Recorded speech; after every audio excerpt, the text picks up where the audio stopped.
and 13 missiles on Ukraine overnight. An infant was amongst the 3 people who died during Russia's overnight attacks on Kyiv. Reportedly, 18 others were also injured in the strikes. Scores of buildings in the capital, including the seat of the government, was set ablaze. Ukraine's prime minister said that this was the first time that the main building of the Ukrainian government was damaged by a Russian strike. She further added that firefighters were working to extinguish the blaze.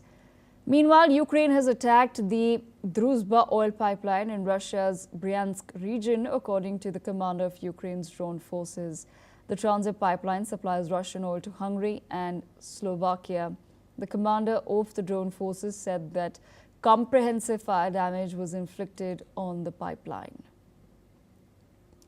Professor Rohan Gunaratna, international security expert, joins us on the broadcast. Professor Gunaratna, I want to understand from your perspective, where do you see the war heading? Because there is currently a stalemate as far as talks are concerned. Devika, although there are talks between the United States and Russia to resolve this war, what we have seen is that the Russians have launched attack that is going to escalate the conflict because, as you rightly said, 800 drones, more than 10 missiles. It has had a profound impact on Kyiv.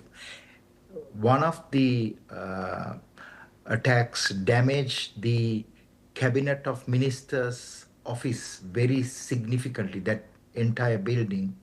So obviously the Ukrainians are going to respond by attacking Russian targets, and it is very possible that they may also attack Moscow.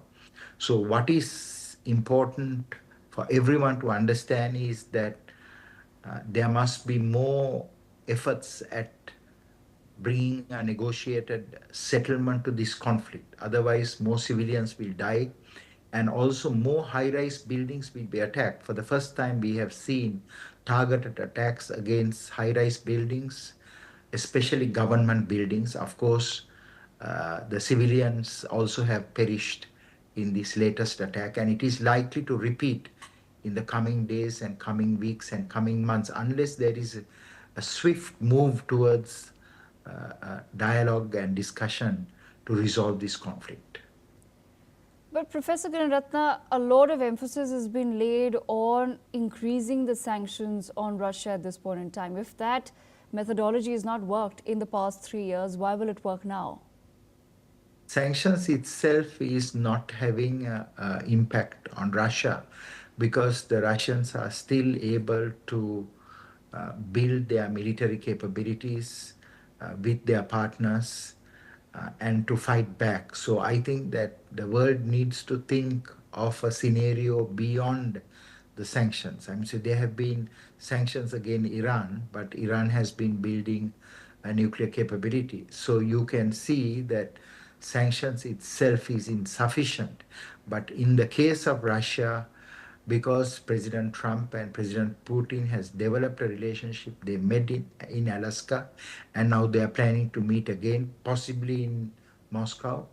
I think there should be more focus and more emphasis in moving towards a negotiated settlement because there are no real winners in this war. Both parties have suffered and both parties will continue to suffer unless there is a resolution to this dispute. Right. Professor Gunaratna, thank you so much for joining us on NewsX World with that perspective. Meanwhile,